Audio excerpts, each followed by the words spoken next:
Boa tarde, noite a todas e todos. Que bom estar aqui. Que pena que eu não consegui estar aqui ontem e hoje de manhã. Mas é ótimo estar aqui, primeiro pelo sotaque, né? Ficar escutando mineiro falar é bom demais. Quase não acontece isso na minha vida de profissional. Então, é muito bom estar aqui. E eu agradeço muito ao Marcos. Ele tinha me convidado há mais tempo, mas não ia ser possível por uma questão de trabalho que acabou sendo cancelada. E, ótimo. Escutei muita coisa legal aqui hoje e queria aproveitar o que eu escutei para falar o que eu acho que eu posso contribuir nessa conversa aqui toda, né? Nesse bate-papo importante e necessário. E aí eu entro no que o Marcos tem falado para mim, com uma certa regularidade, que é o que a gente tem que fazer hoje? A gente tem que fazer o que é necessário, nem mais nem menos, porque a situação hoje está um tanto quanto desafiadora. Em diversas falas, a gente percebeu diversos pontos de desafio, desde o desafio da saúde mental, passando pelo desafio das disparidades de acesso ao sistema judiciário, passando pelas disparidades econômicas e desafios ecológicos, dentre tantos outros. E o que eu sinto, e isso é uma sensação, é que essa grande crise, esse conjunto de crises que a gente tem vivenciado, ecológica, econômica, social, política, geológica, energética, que quer que seja, são todos sintomas de uma crise maior, que é a crise do conhecimento. É uma crise epistemológica, é uma crise de dificuldade de diálogo entre saberes e de entender os saberes. A gente está super sobrecarregado de informações, mas, ao mesmo tempo, esses diversos conhecimentos que nos... Aliás, essas diversas informações que nos sobrecarregam, elas são colocadas em uma perspectiva muito unidirecional, muito de cima para baixo, muito estruturada numa abordagem hierárquica, onde a gente é super racional, onde a gente é super subordinado à lógica da economia de matéria, né? E a gente escuta pouco as partes emocionais, a gente escuta pouco os nossos lados de lua, né? A gente está muito razão, pouco intuição. E isso conversa muito com o que o professor Chico trouxe da história lá da Venezuela, da cooperativa lá. Aquela é uma abordagem feminina, de construção econômica, o que a gente não tem feito. A gente está ultra masculinizado em todos os aspectos. E, de novo, o professor que falou aqui, como é o nome dele?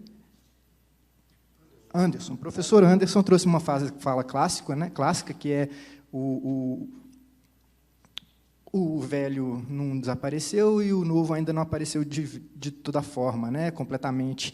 E sentimos isso, né, Marcos, lá no encontro latino-americano de áreas protegidas, onde esse encontro acontece a cada 10 anos, promovido pela IUCN. Você tem um encontro de áreas protegidas mundial a cada 10 anos, e o latino-americano a cada 10 anos é intercalado.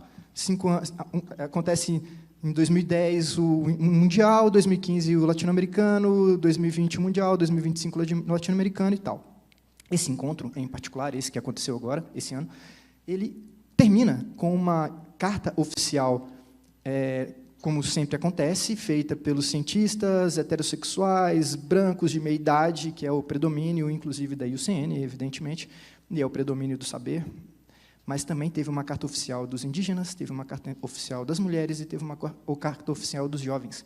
E isso é o novo começando a aparecer também para interagir com o velho, e isso é necessário.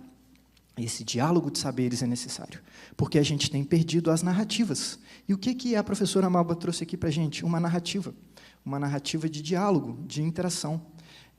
O que essa dupla aqui, Lafayette Barbacena, vizinho, né? Vizinho para dar, né? Então, a dupla Lafayette Barbacena Ponte Aérea trouxe uma narrativa de interação tecnológica a partir de experiência concreta de quem mete a mão na massa, porque é produtor rural e sabe do que está falando e está familiarizado com tecnologias de baixo custo. Da mesma forma que a Eduarda trouxe uma narrativa superpolítica.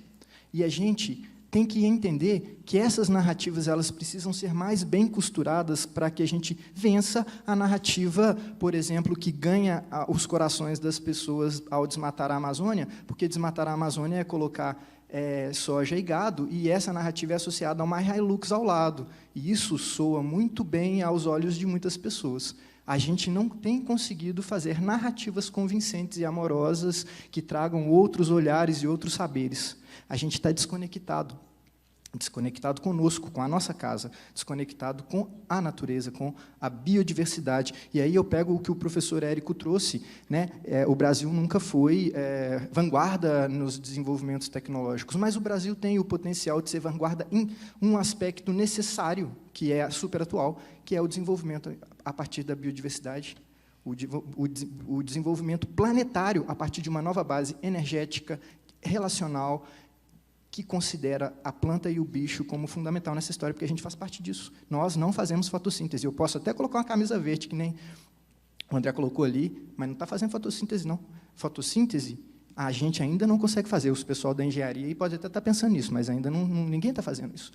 E esse diálogo, ele passa necessariamente por um diálogo conosco e um diálogo com os outros saberes, mas um diálogo horizontal, um diálogo verdadeiramente que reconhece o saber científico tão importante quanto o saber popular, o saber empresarial tão necessário quanto o saber político, e os saberes, todos eles, em uma mesma base de diálogo.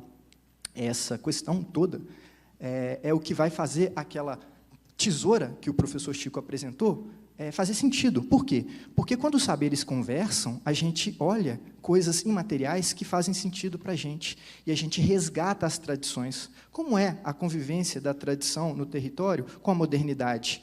A gente pode ficar soterrado pela modernidade e, a partir de uma ferramenta que, teoricamente, nos faria conversar, a gente conversa menos. Qual que é a revolução tecnológica 5.0? Gente voltar a conversar com gente. E isso que a professora Malba colocou, que é menino conversando com menino, isso é a revolução 5.0, super necessária, nem mais, nem menos. E, ao fomentar essa conversação a partir de uma base de respeito entre os saberes, o saber feminino, o saber masculino, não estou falando de homem e mulher, não, estou falando do saber, da razão versus a emoção, da racionalidade versus a intuitividade, do sol e da lua, essa questão histórica na nossa filosofia do conhecimento, que você vai lá na Índia antiga que fala disso, você vai lá na China, em todos os pensamentos mais ancestrais trazem esse diálogo entre o saber do sagrado feminino e do sagrado masculino. Isso é atual para danar, isso é o que vai permitir que a gente interaja com o quadrilátero ferrífero, e aí eu falo do quadrilátero ferrífero porque sou dessa região nascida, mas nunca trabalhei aqui, minha atuação é em outras partes do Brasil. Mas é o que eu vejo em outras partes do Brasil, é o que eu colocando para conversar o jovem com o ancião, o gestor, o político com o professor, o pescador com o engenheiro de pesca, eu fazendo essa grande roda de diálogo, a gente, humanidade, fazendo isso, a gente amplia, inclusive, as nossas fortalezas para não ficar soterrado em uma crise ambiental. Porque, gente, o que é monocultura? E isso, a coisa de resgatar a ancestralidade, o tradicional, para conversar com a modernidade, é isso. Se eu pego toda a plantação que tem em Minas Gerais e coloco tudo em batata, se vier um fungo, Minas morre de fome. A gente tem que diversificar. Se eu pego todo o pensamento humano e coloco na base de uma educação para um trabalho dedicado para ser funcionário de empresa, que está desatualizado, eu vou considerar aquilo que foi falado em alguma das apresentações aí também, eu acho que pelo aquele filósofo do Sapiens lá, que a gente vai ter uma parcela da humanidade descartada. Não, ninguém é descartado. A vida, ela é sagrada, e essa ressacralização é necessária. Então, resgatar os ancestrais, resgatar a tradição, é resgatar, inclusive, soluções que, se a gente fica todo mundo pensando só em engenharia, na hora que der um problema de engenharia, quem tem uma solução criativa de base social ou biológica, ou de um outro conhecimento do pescador, que é a famosa gambiarra, eu lembro, até contar um caso, meu pai morava em Sagarana, e tinha uma televisão Telefunken, anos 80, e a Telefunken deu um problema lá, não estava funcionando de jeito nenhum, e tinha um alemão lá nesse dia, a Telefunken é alemã, e aí ele apertava o botãozinho, o trem não firmava e tal, aí meu pai olhou para aquilo ali, pegou um palito e colocou, aí o trem funcionou, aí o alemão olhou para ele assim, uai, mas o que é isso, gente? Essa criatividade não está na engenharia, essa criatividade está no povo brasileiro, está nos povos do mundo, está no conhecimento tradicional. Então, olhar para casa, olhar para si, é olhar e reconhecer a importância de todos os saberes, e esse diálogo ele pode ser superpolitizado, pode ser supernibase tecnificado, pode ser científico, mas deve ser também poético, lírico, amoroso, duro quando necessário, combativo quando necessário, no conhecimento da tradição, no conhecimento da rezadeira, da parteira, mas também no conhecimento do político, do engenheiro, e por aí vai. Eu acho que esse grande desafio planetário passa necessariamente pelo resgate do diálogo entre os saberes. A Revolução 5.0 é a gente conversar com gente. Tomara que a gente resgate isso. Obrigado, gente.